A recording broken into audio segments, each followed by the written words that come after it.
আমি যদি আমার মিসকিনদের পাশে দাঁড়ায় যায়, ইতিমদের পাশে দাঁড়ায় যায়, আর মিলা বিধবা নারীর পাশে দাঁড়ায় যায়, রাসূল বলে উম্মত তুমি যদি কোনো বেবস্ত্রকে, যার বস্ত্র নাই, কাপড় নাই, তাকে যদি কাপড় পরায়া দাও, তোমার মওলা জান্নাতের রেশমি কাপড় তোমারে পরায়া দিবে।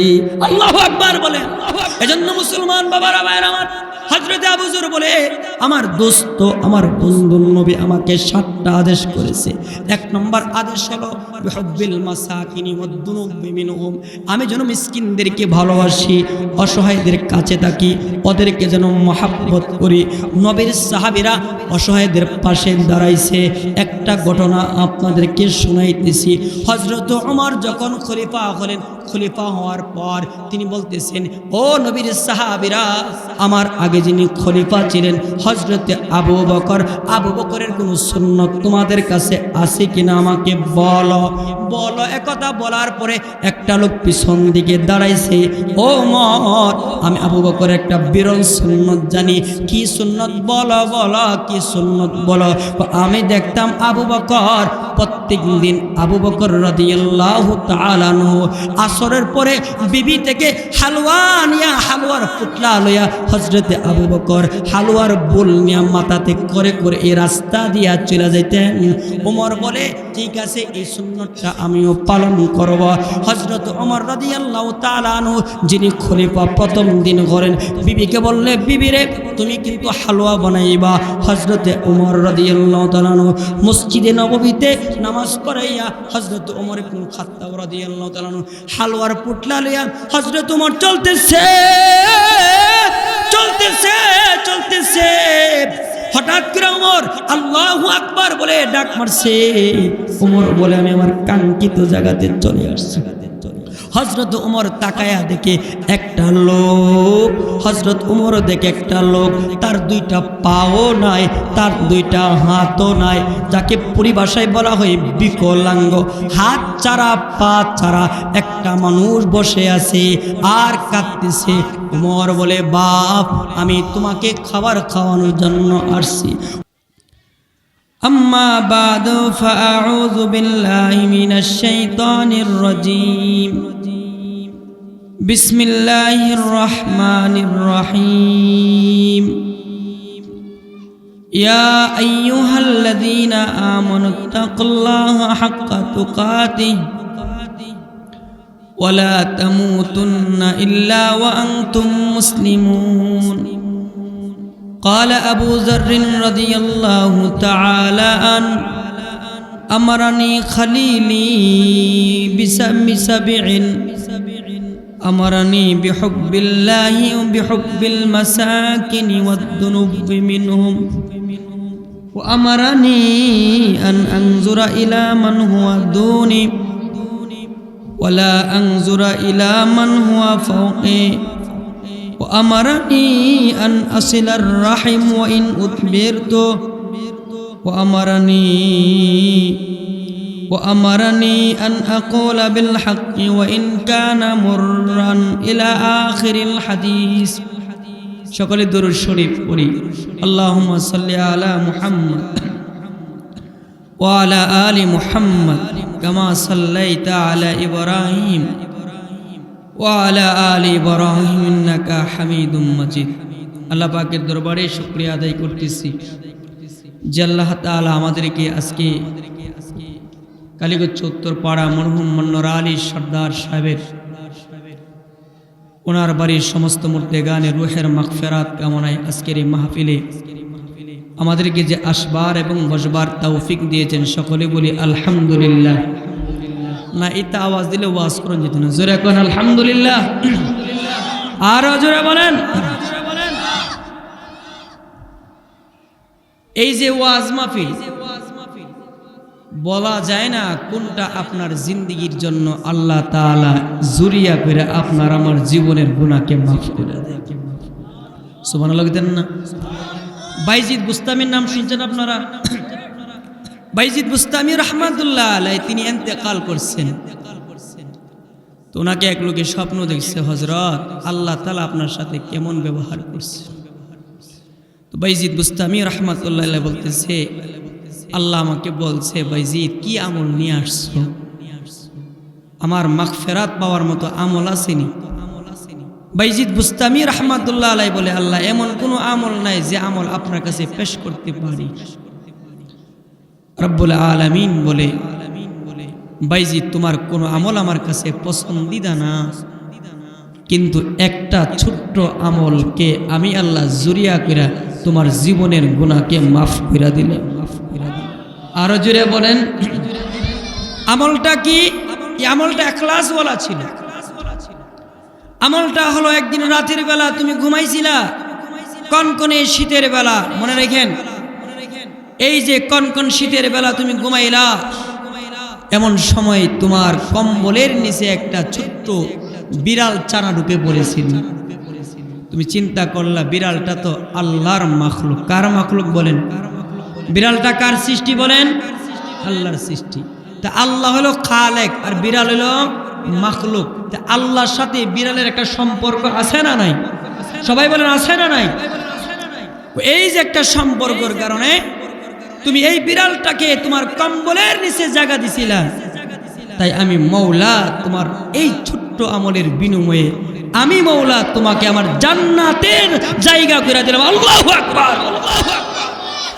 এই যে আজকে যে মাহফিলে আসছে, কনকনে শীতের মাঝেও যে কিছু কথা শুনতেছেন ওলামাদের জবান থেকে, হতে পারে বাপ আজকের এই মাহফিলটাকে জুরিয়া বানায়া আল্লাহ তাআলা আপনাকে আমাকে মাফ করতে পারে। আলহামদুলিল্লাহ বলেন। আমি আপনাদের সামনে একটি হাদিস পড়েছি। হাদিসটা যিনি বর্ণনা করেছেন ওই সাহাবীর নাম হলো আবু যর গিফারি। আবু যর গিফারি।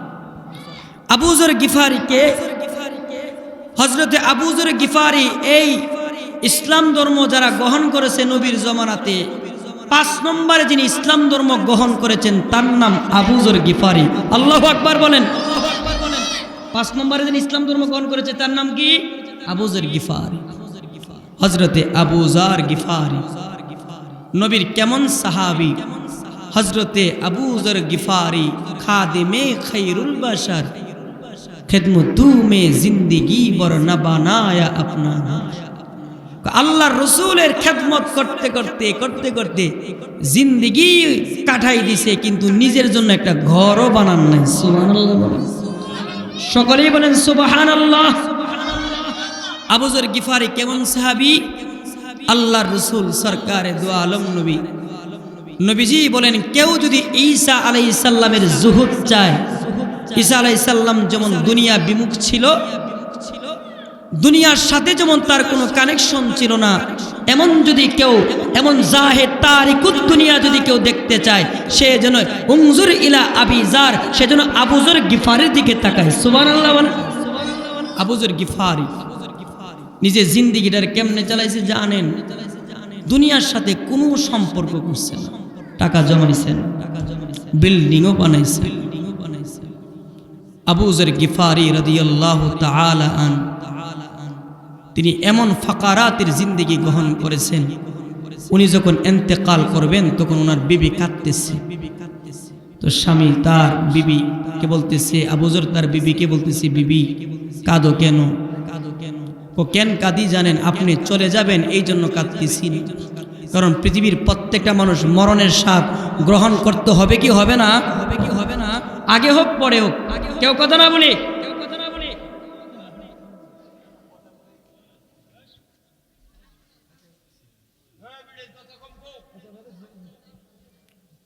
আবু যর গিফারি বলতেছে, ওনার বিবি কাঁদতেছে, বলে কাঁদো কেন? কাঁদতেছি কেন জানেন? আপনি চলে যাবেন এই জন্য কাঁদতেছি না, কাঁদতেছি এই জন্য যে এত ফাকারাতের জীবনে আপনি কাটাইছেন, আপনার মরার পরে এতটুকু কাপড় আমার কাছে নাই যে কাপড় দিয়ে আমি আপনাকে দাফন করতে পারি, কাফন পরাইতে পারি। আল্লাহু আকবার বলেন। আজকে আমরা অভাবে আছি, আমরা নিজেদেরকে আমরা অভাবে আছি। আমার তো জানা মতে বর্তমান জমানার যে ফকির এরও 10 থেকে 5 টাকা কাপড় আছে না নাই? আর আবু যর গিফারি নবীর এতনা প্যারা সাহাবী, নবীজি বলে আল্লাহ আমাকে বলছে 3টা লোকরে ভালোবাসো, এর মধ্যে একজনের নাম হলো আবু যর। আল্লাহু আকবার বলেন। ওই আবু যর গিফারির বউ কাঁদতেছে। কেন কাঁদতেছে? যে মরণের পরে একটা পুরান কাপড় নাই যে আবু যর গিফারির কাফন পরাইয়া দাফন করতে পারে। আল্লাহু আকবার বলেন। এমনি বাপ জান্নাত। আবু যর গিফারি বলতেছে, বিবি আমার, তুমি কিন্তু নৈরাশ হয়ো না, আমার কাফনও হবে জানাজাও হবে। আল্লাহু আকবার বলেন। আমার কাফনও হবে জানাজাও হবে। আমার জানাজা পড়াবে কেমনে জানো? নবীজির কাছে আমরা তিনজন লোক বসা ছিলাম। আল্লাহর নবী বলতেছিলেন, সাহাবী, আমার একজন সাহাবী এমন থাকবে, আমার একজন সাহাবী, আমাদের সভাপতি সাহেব নিয়ে যান ঘর। আমার একজন সাহাবী এমন থাকবে যে মরু প্রান্তরে তার বাড়ি থাকবে, আর ওই জায়গা থেকে কেউ থাকবে না, আর তার জানাজা আর তার কাফন পরানোর জন্য হজ্জের এক কাফেলা আইসা তার কি করবে? তার জানাজাও পড়াবে, তাকে দাফন করবে। সুবহানাল্লাহ। আবু যর গিফারি বলে, নবী যে তিনজনের সামনে কথা বলেছিল দুইজন মারা গেছে, ওদের সাথে এমন ঘটনা ঘটে নাই, আমি আবু যরই আছি। দিল বলতেছে, বিবি কাঁদিস না, কাঁদিস না, মরমু জানাজারও ব্যবস্থা হবে, কাফনেরও ব্যবস্থা হবে। বাস্তবিক পক্ষে রসুলের ভবিষ্যৎবাণী হজ্জের এক কাফেলার যুবক বাহিনীরা আবু যর গিফারির কাফন পরলো, নিজ হাতে গোসল করায়া কাফন পরায়া দাফন করলো। আল্লাহু আকবার। আল্লাহর সাথে তাওয়াক্কুল। সব ওই আবু যর গিফারির একটা হাদিস আপনাকে বলতেছি। আবু যর গিফারি বলতেছে, আমারানি খালিলি বিন সাবঈন, আল্লাহর রাসূল আমাকে 60টা আদেশ করেছে। কয়টা আদেশ? আল্লাহর রাসূল আমাকে 60টা আদেশ করছে। আমার দোস্ত আল্লাহর নবী আমাকে 60টা হুকুম করেছে। এর মধ্যে 1 নম্বর হুকুমটা হলো, আমারানি বিহুব্বিল মাসাকিনি ওয়াদ-দুনুবি মিনহুম। আল্লাহর নবী আমারে আদেশ করেছেন, ও আবু যর, হায়াতে জিন্দেগিতে তুমি মিসকিনদেরকে ভালোবাসবা, তো দরিদ্র যারা আছে ওদেরকে ভালোবাসবা, এতিম যারা আছে তুমি তাদেরকে ভালোবাসবা, তাদের কাছে থাকবা, তাদেরকে কাছে টেনে নিবা। আমাদের সমাজে এমন অনেক মানুষ আছে, এমন অনেক সন্তান আছে, বাচ্চাটার বয়স 5 বছর কিন্তু তার বাবা দুনিয়াতে না। আছে না নাই এমন সন্তান? ওরা হলো এতিম। নবীজি বলে, এতিমদের দিকে নজর রাখবা। তুমি ইতিমের সামনে যাইবা, এতিমকে তুমি ভালোবাসবা, এতিমকে তুমি মহাব্বত করবা। এতিমকে মহাব্বত করলে কি লাভ হয়? আল্লাহর রাসূল বলে, কেউ যদি কোনো এতিম বাচ্চার জিম্মাদার বইনা যায়, এই যে আপনাদের এলাকাতে যদি কেউ কোনো এতিম বাচ্চার যদি জিম্মাদার বনে, আল্লাহর রাসূল বলে, আনাও কাফিলুল ইয়াতীম ফিল জান্নাতি হাকাজা। নবীজি বলে, আমার উম্মত দেখো, তাকায়া দেখো, এই যে শাহাদাত আর মধ্যমী আঙ্গুলটা যেমন কাছাকাছি, এই দুইটা আঙ্গুল যেমন কাছাকাছি কাছাকাছি রে আমার উম্মত, শোনো শোনো, আমি আর ইতিমের জিম্মাদার, যে একটা ইতিম বাচ্চার জামিন বলবে, ইতিম বাচ্চার জিম্মাদার বলবে রব্বুল আলামিন, আমি নবীকে আর ইতিমের জিম্মাদারকে এমন কাছাকাছি জান্নাতের বাড়ি দান করবে। আল্লাহু আকবার। আল্লাহু আকবার। আপনাকে, আপনি যদি কোনো ইতিমের দায়িত্ব নেন, বাপ, মা, আপনি যদি কোনো ইতিমের দায়িত্ব নেন, যদি কোনো ইতিম সন্তানকে যদি আপনি জামিন বলতে পারেন, ইতিম বাচ্চার পাশে যদি দাঁড়াইতে পারেন, সরকার বলেছে আপনি আর আল্লাহর রাসূল জান্নাতের এতনা কাছে থাকবেন, দুইটা আঙ্গুল যেমন কাছে। আল্লাহু আকবার। আল্লাহু আকবার। আজকে ইতিমরা বড় অবহেলিত, ওদের পাশে অনেকেই দাঁড়াতে চায়। আচ্ছা, আপনাদের কাছে একটা কথা বলতে চাই, আপনি কি চান আপনার ছেলেটা ইতিম হোক? আমার কথা বুঝেননি আপনারা? আপনারা কি কেউ চান যে আমার ছেলেটা ইতিম হোক? কারণ এতিম যে সে বুঝে এতিম হওয়া যে কত বড় ভয়াবহ এক মাসলা। আমি চাই না আমার ছেলেটা এতিম, আমি চাই না আমার মেয়েটা এতিম হোক। আমরা সবাই চাই আমি যতদিন বেঁচে থাকি আমার ছুটি হোক, ঠিক কিনা জোরে বলো, ঠিক কিনা জোরে বলো। কিন্তু আমাদের সমাজে অনেক সন্তান এমন আছে ওদের বাপটা চলে গেছে, ওরা কি নিজে চলে গেছে নাকি আল্লাহ নিয়ে গেছে? আল্লাহ। ওরা যাদের বাপ নাই ওদের পাশে দাঁড়ানো দায়িত্ব কার? বলেন আমাদের প্রত্যেকের। বলেন কার? নামাজ পড়লে জান্নাতে যেতেন না মিয়া? আরো কাজ আছে, আরো কাজ আছে। নামাজ পড়া জান্নাতে যাওয়া যায় না, শুধু রোজা রেখে জান্নাতে যাওয়া যায় না, আরো কাজ আছে। তোমার বাড়ির সামনে এতিম না খায়া মরবে, তোমার বাড়ির সামনে বিধবা না খায়া মরবে, তুমি পেট পরে ঘুমাইবা, খোদার জান্নাত পাইবা না, ঠিক কিনা জোরে বলো। এতিমের দায়িত্ব গ্রহণ করা তোমার দায়িত্ব। নবীজি বলেন যদি কেউ কোন এতিম সন্তানকে কাছে গিয়া যদি বলে বাপ কান্দিস না, কান্দিস না, তোর বাপ নাই কি আমরাই তো তোর বাপ, এইভাবে আদর করে যদি কোনো এতিম সন্তানের মান মাসহা আলা রাসি ইয়াতিম, কোন এতিমের মাথাতে যদি হাত বোলায়া দে, আল্লাহর রসুল বলে, সরকারে দো আলম নবী বলে, হাতের নিচে যতটা চুল গেল অতটা নেক আল্লাহ দিয়ে দিবে। আরো জোরে বলেন, আরো জোরে বলেন, আরো জোরে বলেন, আরো জোরে বলেন। এক সাহাবী বলতেছে ও আল্লাহর রসুল একটা কথা কইতাম, আমার দিলটা শক্ত, আমার দিলটা কিটা শক্ত। আন্না রাজুলান শাকা ইলা রাসূলিল্লাহ সাল্লাল্লাহু আলাইহি সাল্লাম কাসওয়াতা কলবি, ও রাসূল আমার দিলটা শক্ত, দিলটা নরম হবে কি আমল করলে? নবীজি বললেন এই সাহাবী তুমি কি আমল করবা জানা? তুমি আমল করো, এক নম্বর তোমার আমল হলো ইমসাহ রাসাল ইয়াতিম ও আতইমিল মিসকিন।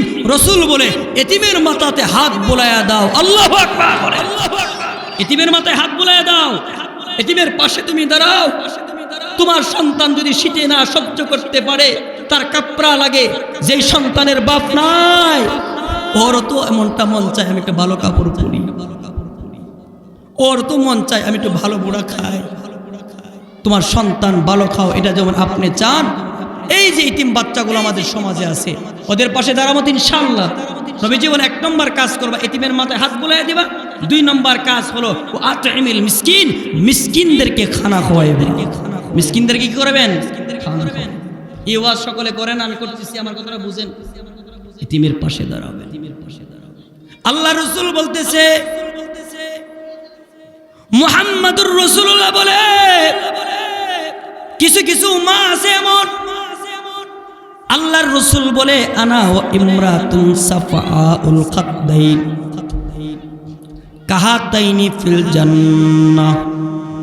নবীজি বলেন আমি এবং ওই চেহারা কালো হয়ে গেছে, গালটা কালো হয়ে গেছে এমন নারীটা, দুইটা আঙ্গুল যেমন কাছে কাছে কাছাকাছি আছে, নবীজি বলেন এমন কাছাকাছি আমি এবং ওই মহিলা, যে মহিলার চেহারাটা কালো হয়ে গেছে এমন কাছাকাছি জান্নাতে থাকবে। প্রশ্ন করতে পারেন আল্লাহর নবী সাফাউল খাদ্দাইন দ্বারা কি বুঝাইছে? চেহারা কালো হওয়া ওই নারীটা কে? যে নারীটা আল্লাহর রাসূলের সাথে কাছাকাছি জান্নাতের বাড়িতে থাকবে। আল্লাহর রাসূল নিজেই জবাব দিতেছেন, সাহাবীরা ইমরাতুন আমাত মিন যাওজিহা, ওই নারীটা যে নারীটার স্বামীটা মরে গেছে, স্বামী নাই, স্বামী নাই, কিন্তু স্বামীর ঔরস থেকে তার সন্তান তার কোলে আছে, তার একটা ছেলে আছে, তার একটা মেয়ে আছে। আল্লাহর নবী সরকারে দু আলম নবী বলে ওই মাটা সন্তানের দিকে তাকায়া যৌবন থাকা সত্ত্বেও বিবাহ বসে নাই, বড়া যৌবন আছে এরপরও বিবাহ বসে নাই। কেন বসে নাই? বলে এজন্য বসে নাই, আমি যদি বিয়া বয়া যায় তো আমার পোলাটা হয়ে যাব, আমার মেয়েটা কোথায় যাবে? এই ছোট্ট ছোট্ট এতিম বাচ্চাদের দিকে তাকায়া যে মাটা বিবাহ বসে নাই, আমার ওই মার ব্যাপারে আমার নবী বলে আমার উম্মত এ আমার উম্মতের মহিলা, এ মায়াবান মা, তুমি চিন্তা কইরো না, নিজের যৌবন যে তুমি সন্তানের দিকে তাকায় বিসর্জন দিলা, আমি নবী তোমার একটা খুশখবরি শোনায়া দিই। তোমার স্বামী মরে যাওয়ার পরেও যে তুমি দ্বিতীয়বার বিবাহ করো নাই সন্তানদের দিকে তাকায়া, আমি নবী তোমার একটা খুশখবরি দিতেছি। আমি নবী যে জান্নাতে থাকবো, আমি নবীর পাশাপাশি জান্নাতে আল্লাহ তাআলা তোমারে জায়গা করে দিবি। সুবহানাল্লাহ বলে। আমাদের এলাকাতে এমন অনেক মহিলা আছে না, ছোট ছোট বাচ্চা রেখে তার স্বামী মারা গেছে, কিন্তু ওই মাটা এখন বিবাহ বসে না। কেন? আমি যদি বিয়া করে ফেলি আর আরেকটা স্বামীর কাছে যায়, আমার এই বাচ্চারা তো রিসিভ করবে না, আমার এই বাচ্চাটাকে তো আদর করবে না। এই জন্য ওই বাচ্চাদের দিকে তাকায়া নিজে কাজ করে করে এই ছোট্ট বাচ্চাগুলোর দিকে তাকায়া তাকায়া যৌবনকে বিসর্জন দিছে। এমন মা আছে না নাই? এমন মা আছে না নাই? নবীজি বলে তুমি ডরায়ও না মা, এই মা তুমি ডরায়ও না, তোমার জন্য খুশখবরি হলো আমি নবীর কাছাকাছি জান্নাতে তুমি থাকবা। আল্লাহু আকবার বলে। বুঝেন কথাটা? কিন্তু দুর্ভাগ্যবশত একটা কথা বলতে হয়, এই মাটা তার বাপ নাই, এই সন্তানের দিকে তাকায় বিয়া বইছে না, কিন্তু এই ফুটটাই বড় হয়া এর মারে দেখে না। এমন কুজাত কমজাত কুলাঙ্গার আছে না নাই? জোরে বলে আছে না নাই? কপাল পোড়া, কপাল পোড়া তোর মতো অপদার্থ আল্লাহর জমিনে হতে পারে না। তুই কি জানিস তোর দিকে তাকায়া তোর মা যৌবন বিসর্জন দিছে, তোর দিকে তাকায়া তোর মা চেহারাকে কালো করেছে, দিন ভর কাজ করে তোরে খাওয়াইছে। কেমনি পারিস তোর মাকে তুই কষ্ট দিতে? আল্লাহ তাআলা তোকে ছাড় দিবে না যুবক, যুবক তোকে ছাড় দিবে না যে এমন দুঃখিনী মাকে কষ্ট দিলি। যুবক তোকে আমি বলি, তোর রব তোকে ছাড় দিবে না। তুই হাজার নামাজ পড়লেও তুই জান্নাতে যাইতে পারবে না। তুই যদি কালো গ্লাভের মধ্যে দৈরও যদি বলিস, তারপর তোর রব তোকে মাফ করবে না যতক্ষণ পর্যন্ত তোর মা তোরে মাফ না করছে। সাবধান হয়ে যাও যুবক, যারা মাকে কষ্ট দাও, বাপকে কষ্ট দাও, এখনই সময় আছে তোমার মার সাথে তোমার বাপের সাথে একটা মজবুত সম্পর্ক করো। মা বাবার পায়ে দুইটা মাফ চা যুবক। রসুল বলে রিদার রব্বি রিদাল ওয়ালিদাইন ওয়া সাকাতুর রব্বি সাকাতিল ওয়ালিদাইন। তোমার রবের সন্তুষ্টি তোমার মা বাবার সন্তুষ্টির উপর, তোমার রবের অসন্তুষ্টি তোমার মা বাবার অসন্তুষ্টির উপর।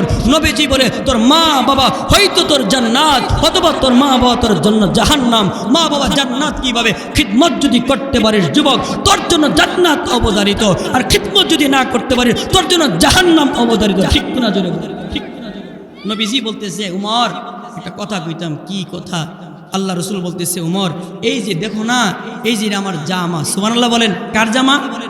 নবীজির পোশাক, নবীজির পোশাক। ওয়াইস ইয়ামান থেকে, ইয়ামানের কর্ণগোত্র থেকে আমার একটা পাগল আইব, পাগল, এই পাগলদারে আমার জামাটা দিবেন। সুবহানাল্লাহ। নবীজির জামা কি সাধারণ জামা? নবীজির ঘাম সাহাবাই কেরাম সংরক্ষণ করে রাখছে। নবীজির শরীরের ঘামটা মেশকো আম্বরের চাইতে অধিক সুগন্ধ ছিল। আরো জোরে বলেন আল্লাহু আকবার বলেন, আরো জোরে আল্লাহু আকবার। নবীজির ঘামের যদি এত মূল্য হয়, সাহাবীরা তো নবীজির রক্ত পর্যন্ত খেয়ে ফেলছে। এক সাহাবী উহুদের প্রান্তরে নবীর থেকে যখন রক্ত বের হচ্ছিল, সাহাবী রক্ত খাচ্ছে। নবী বলে সাহাবীরে রক্ত তো খাইলি না, তোর জন্য জাহান্নামকে হারাম করলি। আল্লাহু আকবার বলে। আমার নবীর হার হার প্রত্যেকটা জিনিসের দাম। ওই নবীর একটা জামার দাম আছে না নাই? এটা আমার জামার মতন, আমার মতো না লাইকের জামার মতন। নবীজির জামা। নবী বলতেছে এই জামাটা দিবি কারে দিবি? এই উমর, এই জামাটা ওয়াইস আল কারনি নামক ইয়ামান থেকে আমার একটা পাগল আছে। আমি যখন উহুদের যুদ্ধে দান শহীদ হয়েছে, আমার নবীর, আমি নবীর কোন দাঁত শহীদ হয়েছে সেটা সে জানে না, কিন্তু আমি নবীর সাথে মিলায়া মিলায়া নিজের সবগুলো দাঁত ফলায় দিছে। আল্লাহু আকবার বলে। আই সুবহানাল্লাহ। দেখছেন? এই জামাটা দিবা, এই জামাটা দিবা। তো জামা দিবা না উমর, আরেকটা কাজ করবা, তুমি নিজের জন্য দোয়া করাইবা। এ আলী, তুমিও তোমার জন্য দোয়া করাইবা, আর এই ওয়াইস আল কারনি পাগল দিয়া আমার উম্মতের জন্য দোয়া করে। আরো জোরে বলেন। বলে কেন বলবো না, এত দামি কেন হইছে? এই ওয়াইসাল কারণে আমার কাছে চিঠি লিখছে, রসুল ওগো আল্লাহর রসুল একটা কথা কইতাম, আমি আপনার জমানার মুসলমান, কিন্তু আমার মাটা একা বুড়া হয়ে গেছে। মা রে বলি, মা নবীর কাছে কি ইসলাম ধর্ম বাইআত করতে চায়, মা আমাকে অনুমতি দাও। মা বলে, বাপরে তুই স্যার আমার কেউ নাই, আমার খেদমত করার মতো কেউ নাই, তুই চলে গেলি কে আমার খেদমত করবে, কে আমার পায়খানা প্রস্রাব পরিষ্কার করব? বাপ তুই যাসনি ওগো নবী, আমি কি আমার মায়ের খিদমত করব, নাকি আপনার চেহারা দেখে আপনার কাছে বাইআত হয়ে ওগো আল্লাহর দোস্ত আমি কি সাহাবী বনবো?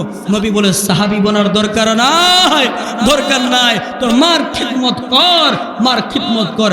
আল্লাহর নবী ওমরকে বলে, হযরতে আলীকে বলে, ওই যে মার খিদমত করছে আর মায়ের দিল থেকে যে দোয়া আসছে, এই দোয়ার কারণে আমি নবী হযরতে ওয়াইসাল কারণীকে জামা দিয়া দিলাম। আল্লাহু আকবার বলে। মায়ের দোয়ায় নবীর জামা পাওয়া যায়, মায়ের দোয়া দিয়া মুস্তাজাবুদ দাওয়া হয়ে যায়। এজন্য যুবক ভাই, আমি তোমাদের হাতে পায়ে ধরে বলি, সাবধান, তোমার মাকে কষ্ট দিবা না, পারবা না? এ যুবকরা হাত তোলেন, মুরব্বিরা না, যুবকরা কোনদিন কষ্ট দিবা মারে? বলো ওয়াদা করছো তো ইনশাআল্লাহ? বাপরে কষ্ট দিবা না, সাবধান, কষ্ট দিবা না। তোমার বাপ তোমার জন্য অনেক মেহনত করেছে, তোমার মা তোমার জন্য অনেক মেহনত করেছে, এজন্য তুমি তোমার মায়ের খিদমত করবা, খুশনসিব ওয়ালা বইনা যাইবা, আল্লাহ ওয়ালা বইনা যাইবা। হযরত আবু যর বলতেছে, নবীজি আমাকে আদেশ করছে, 7টা আদেশ করছে, এর মধ্যে একটা আদেশ হলো আমারানি বিহুব্বিল মাসাকিনি ওয়াদ দুনুবিমিন।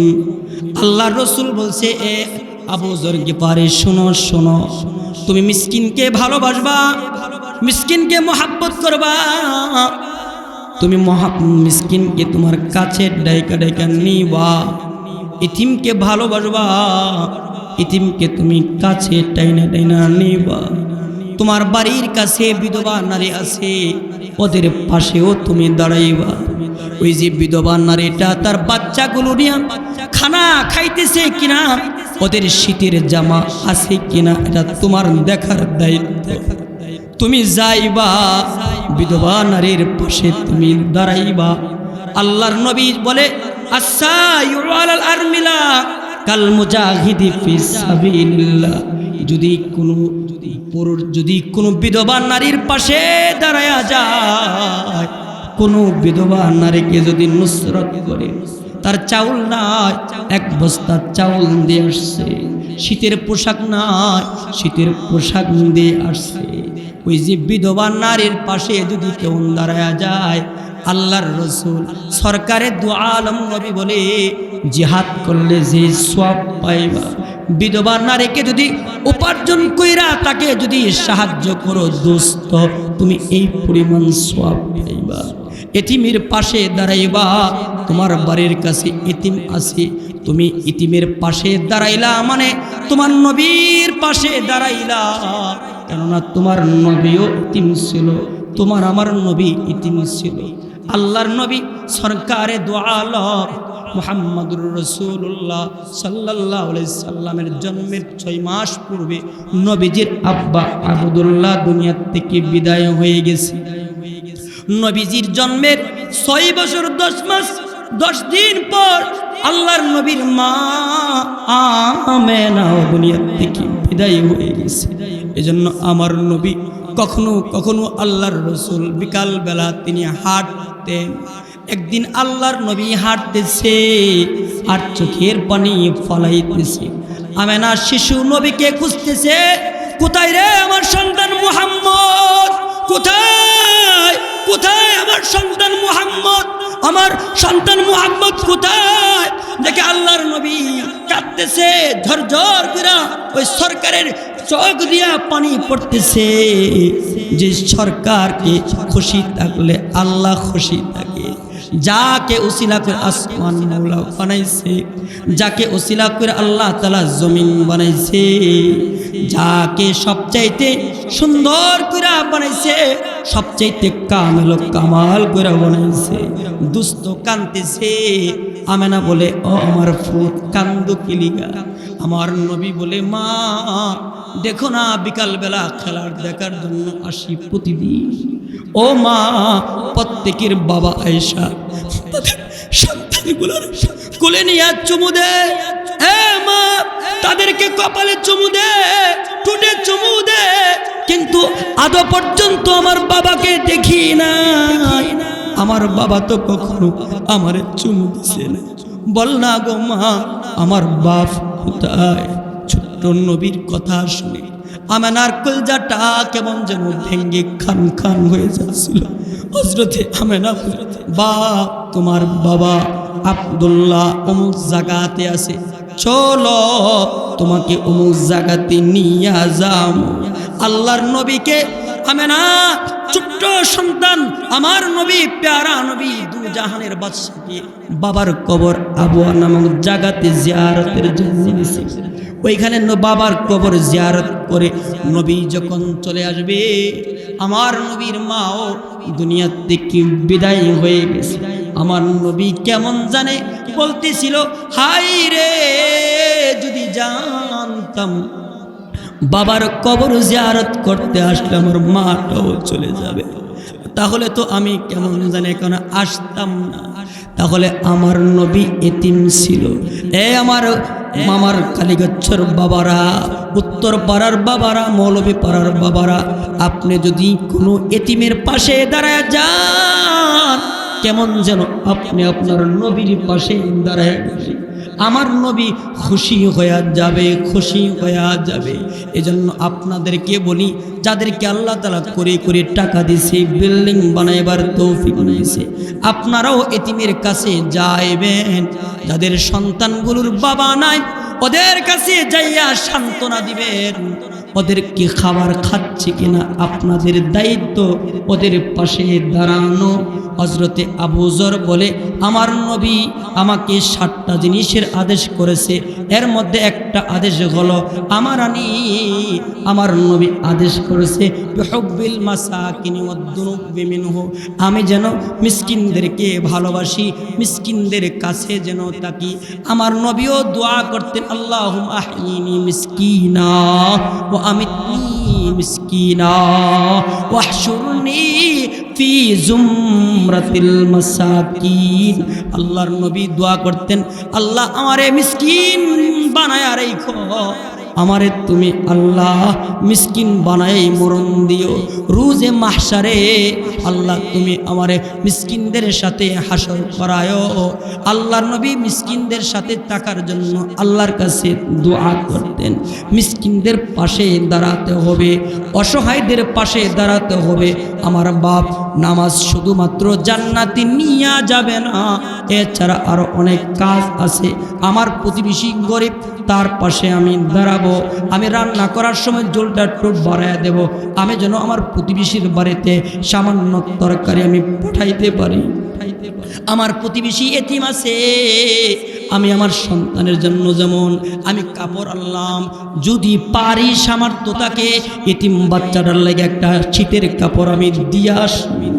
আমি যদি আমার মিসকিনদের পাশে দাঁড়ায় যায়, এতিমদের পাশে দাঁড়ায় যায়, আর মিলা বিধবা নারীর পাশে দাঁড়ায় যায়, রাসূল বলে, উম্মত তুমি যদি কোনো বেবস্ত্রকে, যার বস্ত্র নাই, কাপড় নাই, তাকে যদি কাপড় পরায়া দাও, তোমার মওলা জান্নাতের রেশমি কাপড় তোমারে পরায়া দিবে। আল্লাহু আকবার বলে। এজন্য মুসলমান বাবারা, ভাইরা আমার, হযরতে আবু যর বলে, আমার দোস্ত, আমার বন্ধু নবী আমাকে 7টা আদেশ করেছে। 1 নম্বর আদেশ হলো বিহুব্বিল মাসাকিনি ওয়াদ-দুনুবি মিনহুম, আমি যেন মিসকিনদেরকে ভালোবাসি, অসহায়দের কাছে থাকি, ওদেরকে যেন মহব্বত করি। নবীর সাহাবীরা অসহায়দের পাশে দাঁড়াইছে। একটা ঘটনা আপনাদেরকে শোনাইতেছি। হযরত ওমর যখন খলিফা হলেন, খলিফা হওয়ার পর তিনি বলতেছেন, ও নবীর সাহাবীরা, আমার আগে যিনি খলিফা ছিলেন হযরতে আবু বকর, আবু বকরের কোন সুন্নত তোমাদের কাছে আছে কিনা আমাকে বলো। বলো। একথা বলার পরে একটা লোক পিছন দিকে দাঁড়াইছে, ও ওমর, আমি আবু বকরের একটা বিরল সুন্নত জানি। কি সুন্নত? বলো বলো, কি সুন্নত বলো। আমি দেখতাম আবু বকর প্রত্যেক দিন, আবু বকর রাদিয়াল্লাহু তাআলা আনহু আসরের পরে বিবি থেকে হালুয়া নিয়া হালুয়ার পুতলা লইয়া হযরতে আবু বকর হালুয়ার বোল নিয়া মাথাতে করে করে এই রাস্তা দিয়া চলে যাইতেন। ওমর বলে ঠিক আছে, এই সুন্নতটা আমিও পালন করব। হযরত ওমর রাদিয়াল্লাহু তাআলা আনহু যিনি খলিফা প্রথম দিন করেন, বিবিকে বললে বিবি রে তুমি কিন্তু হালুয়া বানাইবা। হযরতে ওমর রাদিয়াল্লাহু তাআলা আনহু মসজিদে নববীতে নামাজ পড়াইয়া হযরত ওমর ইবনে খাত্তাব রাদিয়াল্লাহু তাআলা আনহু হালুয়ার পুটলা লইয়া হযরত ওমর চলতেছে। হঠাৎ করে ওমর আল্লাহু আকবার বলে ডাক মারছে। ওমর বলে আমি আমার কাঙ্ক্ষিত জায়গাতে চলে আসছি।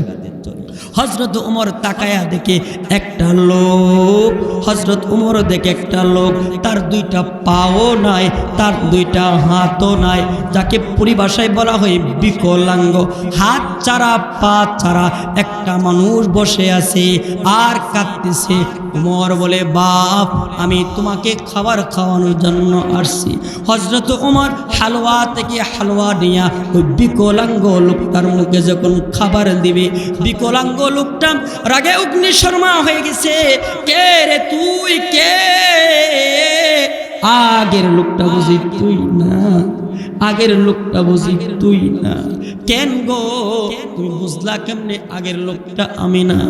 আমার মুখের দুর্গন্ধে এলাকার মানুষ থাকতে পারে না, কিন্তু আগের লোকটা যিনি ছিলেন তিনি আমাকে আমার মুখের ভিতরে হালুয়া কেমনে ঢুকাইতো জানো? তার জিব্বাতে হালুয়া নিয়া জিব্বা দিয়া ঠেলায়া ঠেলায়া আমি বিকলাঙ্গের মুখের ভিতরে খাবার ঢুকাইয়া দিত। হযরত ওমর বলে আসলে আমি আগের লোকটা না, আগের লোকটা ছিল হযরতে আবু বকর। তুমি কি তার পরিচয় জানো না?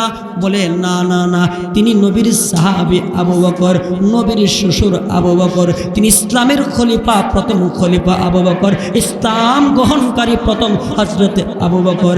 বিকলাঙ্গ লোক বলে ওমর পরে খামু, আগে আবু বকরের দিন তার নবী থেকে যা গ্রহণ করেছে ইসলাম পড়ায়া দাও, কালিমা পড়ায়া দাও, লা ইলাহা ইল্লাল্লাহ মুহাম্মাদুর রাসূলুল্লাহ। আপনাদেরকে যে কথাটা আমার বলার উদ্দেশ্য হলো যে আবু বকর রাদিয়াল্লাহু তাআলা রাষ্ট্রপ্রধান হওয়ার পরও একটা বিকলাঙ্গ দুর্গন্ধযুক্ত একটা ব্যক্তির মুখে হালুয়া পৌঁছাইছে, ঠেলায়া ঠেলায়া জিব্বা দিয়া হালুয়া পৌঁছাইছে। এখান থেকে উদ্দেশ্যটা হলো আপনাদের এলাকাতেও যে সমস্ত গরিব আছে, এতিম যারা আছে ওদের পাশে আপনিও দাঁড়াইবেন, তাদের মাথায় হাত বোলাইয়া দিবেন, তাদের জন্য দোয়া করবেন। এতিম বাচ্চাদের যাদের কাপড় নাই তাদেরকে কাপড় কিনে দিবেন। ওদের বাড়িতে যাদের চাউল নাই আপনি তাদের জন্য 1 কেজি চাউল পারলে কিনা দিবেন। ওরা আপনি প্রতিদিন গোশত খান, ওরা গোশত খাইতে পারে না, আপনি তাদের জন্য গোশত কিনা নিয়ে যাবেন। এই দোস্ত, আপনি যদি এতিমের এমন একটা দায়িত্ব যদি গ্রহণ করতে পারেন, নবীজি বলছে শোন শোন, যদি এতিমের দায়িত্ব গ্রহণ করতে পারিস উম্মত, আমি নবী বললাম আনা ওয়া কাফিলুল ইয়াতীম ফিল জান্নাতি হাকাজা। নবী বলে এই 2টা আঙ্গুল যেমন কাছাকাছি উম্মত রে, তুইও আর যে লোকটা এতিমের জিম্মাদার হবে আমি নবী আর এতিমের জিম্মাদারটা এতনা কাছাকাছি জান্নাতে থাকবো। আল্লাহু আকবার বলে। আমরা সবাই তো এতিমের পাশে দাঁড়াইতে রাজি আছেন ইনশাআল্লাহ? হাত তুলেন সবাই ইনশাআল্লাহ। নিজের দরকার 1 মুঠ কম খামু, 1 মুঠ খাবার আমার প্রতিবেশী এতিমের মুখে তুলে দেব, পারবো না ইনশাআল্লাহ? এতিমের প্রতি আমরা দাঁড়াবো ইনশাআল্লাহ। কি বলেন? বিধবা নারীদের পাশে আমরা দাঁড়াবো, এটা আমাদের দায়িত্ব। বাপ আমার এই কথাটাই বলে আমার আলোচনার সারাংশ এই কথাটুকুই, আমরা অসহায়দের পাশে দাঁড়ানো এটা আমার দায়িত্ব। কেননা আমি যদি আজকে অসহায়ের পাশে না দাঁড়াই, এমনও তো হতে পারে আমি মরে যাব, আমার সন্তানটি অসহায় হয়ে যাবে, ওদের পাশে কেউ দাঁড়াবে না। আল্লাহ তাআলা আমাদের সকলকে আমল করার তৌফিক দান করুন।